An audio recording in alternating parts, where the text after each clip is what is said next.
भगवते वासुदेवाय। नमस्कार दोस्तों, आज मैं आप सभी के समक्ष सावन मास के कृष्ण पक्ष की कामिका एकादशी की कथा प्रस्तुत कर रही हूँ। आइए शुरू करते हैं। बोलो विष्णु भगवान की जय। एक बार द्वापर युग में हस्तिनापुर के राजमहल में भगवान श्री कृष्ण पांडवों के साथ बैठकर सभी एकादशी तिथियों का महत्व बता रहे थे। तब महाराज युधिष्ठिर ने पूछा, हे वासुदेव, श्रावण मास के कृष्ण पक्ष में कौन सी एकादशी आती है? कृपा करके उसका वर्णन कीजिए। तब भगवान श्री कृष्ण बोले, राजन, मैं तुम्हें एक पाप नाशक उपाख्यान सुनाता हूँ, जिसे नारद मुनि के पूछने पर स्वयं ब्रह्मा जी ने कहा था। नारद जी ने प्रश्न किया, हे भगवन, हे कमलासन, श्रावण कृष्ण पक्ष में जो एकादशी आती है उसका क्या नाम है? उसके देवता कौन हैं तथा उसका व्रत करने से कौन सा पुण्य मिलता है? तब ब्रह्मा जी ने कहा, नारद सुनो, मैं सभी लोगों के हित को ध्यान में रखते हुए तुम्हारे प्रश्न का उत्तर दे रहा हूँ। श्रावण कृष्ण पक्ष की जो एकादशी होती है उसका नाम कामिका एकादशी है। उसके स्मरण मात्र से वाजपेयी यज्ञ का फल मिलता है।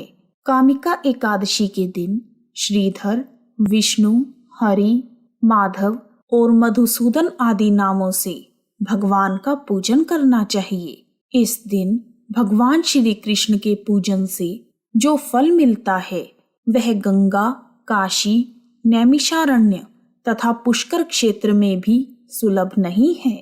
व्यतिपात और दंड योग में गोदावरी स्नान से जिस फल की प्राप्ति होती है वही फल भगवान श्री कृष्ण के पूजन से मिलता है। जो ब्याई हुई गाय को सभी सामग्रियों के साथ दान करता है उस मनुष्य को जिस फल की प्राप्ति होती है वही कामिका एकादशी का व्रत करने वालों को मिलता है। पाप से भरे हुए मनुष्यों को यथाशक्ति पूरा प्रयत्न करके कामिका एकादशी के दिन भगवान श्री हरि का पूजन करना चाहिए। कामिका एकादशी का व्रत करने से समुद्र, पर्वत तथा समस्त पृथ्वी को दान करने के बराबर फल की प्राप्ति होती है।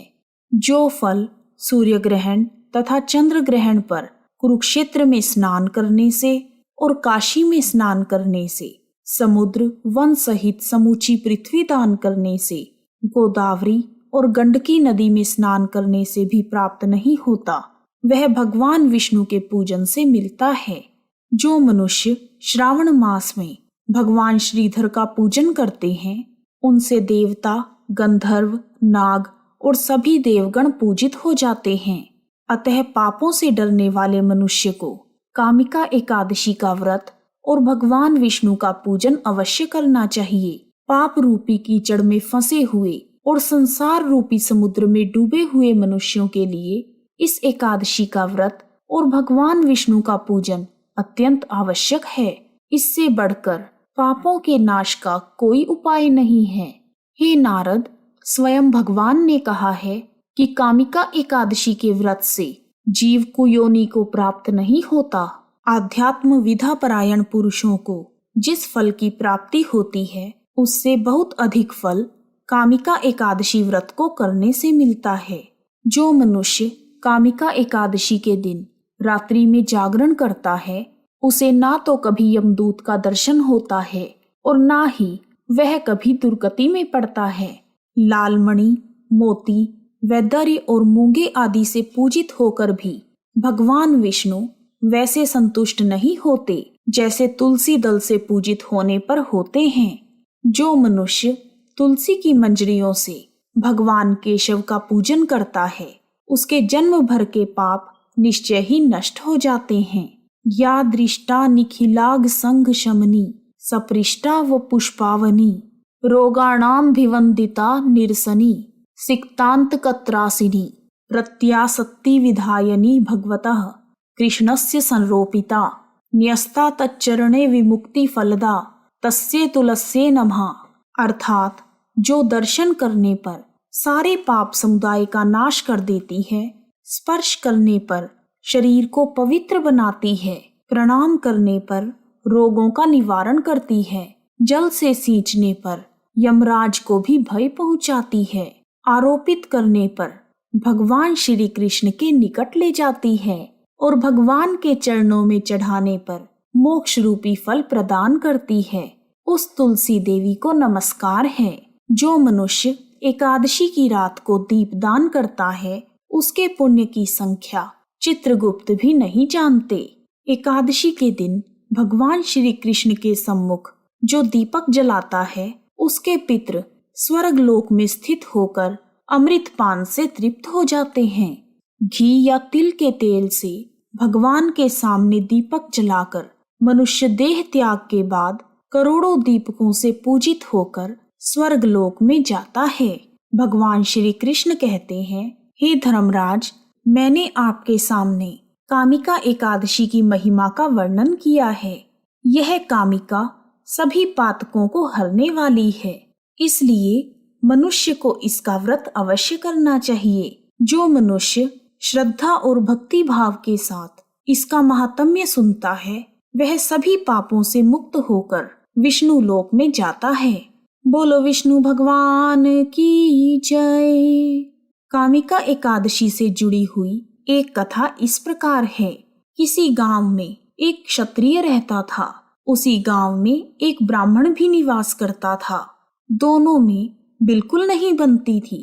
एक दिन दोनों के बीच किसी बात को लेकर बहस हो गई। वह बहस इतनी बढ़ गई कि दोनों के बीच हाथापाई होने लगी। उसी दौरान ब्राह्मण को बहुत चोट आई और उसकी मृत्यु हो गई। ब्राह्मण की मौत से क्षत्रिय को बहुत पछतावा हुआ। वह ब्राह्मण की आत्मा की शांति के लिए उसका श्राद्ध करना चाहता था, इसीलिए वह पंडित के पास गया। लेकिन पंडित ने कहा कि तुम पर ब्रह्म हत्या का दोष है, पहले प्रायश्चित करके इस पाप से मुक्त हो जाओ, तब हम तुम्हारे घर पर भोजन करेंगे। पंडित की बात सुनकर क्षत्रिय ने पूछा, ब्रह्म हत्या के पाप से मुक्त होने का क्या उपाय है? तब पंडित ने कहा कि श्रावण मास के कृष्ण पक्ष की जो एकादशी है उस दिन पूरे भक्ति भाव से भगवान श्रीधर का पूजन और व्रत करो। ऐसा करने से तुम्हें ब्रह्म हत्या के पाप से मुक्ति मिलेगी। पंडित की बताई हुई विधि के अनुसार क्षत्रिय ने पूरे भक्ति भाव से कामिका एकादशी का व्रत किया और व्रत की रात में भगवान श्रीधर ने क्षत्रिय को दर्शन देकर कहा, मैं तुम्हारी पूजा अर्चना से प्रसन्न हूँ। अब तुम्हें ब्रह्म हत्या के पाप से मुक्ति मिल गई है। अगले दिन क्षत्रिय ने यह बात पंडित जी को बताई। क्षत्रिय की बात सुनकर पंडित जी ने सभी ब्राह्मणों के साथ मिलकर पूरे विधि विधान से ब्राह्मण का श्राद्ध किया। कामिका एकादशी का व्रत करने से मनुष्य सभी सांसारिक सुखों को भोगकर अंत में विष्णु लोक को प्राप्त होते हैं। आइए अब शुरू करते हैं कामिका एकादशी की पूजा विधि। कामिका एकादशी से पहले दिन दशमी की रात को सात्विक भोजन करें। फिर एकादशी के दिन सुबह जल्दी उठें। फिर स्नान आदि नित्य कर्मों से निवृत्त होकर व्रत का संकल्प लें। कामिका एकादशी में साफ सफाई का विशेष महत्व है। पूजा गृह को गंगा जल से शुद्ध कर लें। उसके बाद भगवान विष्णु की प्रतिमा को पंचामृत से स्नान कराएं। पंचामृत में दूध, दही, घी, शहद और शक्कर शामिल हैं। स्नान करवाने के बाद भगवान को इत्र और पुष्प चढ़ाएं। फिर नैवेद्य का भोग लगाएं और इस एकादशी के दिन भगवान श्रीधर को माखन मिश्री और तुलसी दल अवश्य चढ़ाना चाहिए और क्षमा याचना करते हुए भगवान को नमस्कार करें। फिर भगवान विष्णु के नामों का जाप करें। उसके बाद कामिका एकादशी की कथा को पढ़ें या सुनें। इस प्रकार विधि विधान से पूजा करने के बाद भगवान की धूप, दीप, चंदन आदि सुगंधित पदार्थों से आरती करें। एकादशी का व्रत एकादशी के दिन सूर्योदय से लेकर द्वादशी के दिन सूर्योदय तक चलता है। व्रत रखने वालों को इस दौरान अन्न ग्रहण नहीं करना चाहिए। एकादशी व्रत के लिए दशमी की रात से ही प्याज, लहसुन, मसूर की दाल और चावल का सेवन बंद कर देना चाहिए। पद्म पुराण के अनुसार एकादशी को निराहार रहकर विष्णु जी की पूजा करें। यदि किसी कारणवश निराहार रहना संभव ना हो तो आप एक बार फलाहार करें। व्रतधारी फल, घर में निकला हुआ फलों का रस या दूध या जल का सेवन कर सकते हैं।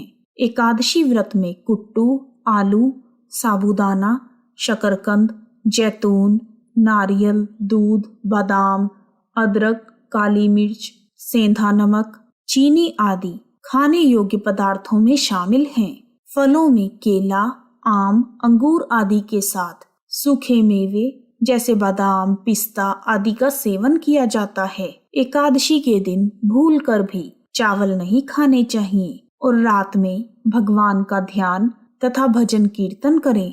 द्वादशी के दिन शुद्ध होकर व्रत का पारण करें और ब्राह्मणों तथा जरूरतमंदों को भोजन करवाकर उन्हें दान दक्षिणा दें। फिर वहां उपस्थित जनों में प्रसाद बांटें। इस प्रकार एकादशी व्रत की पूजा विधि पूर्ण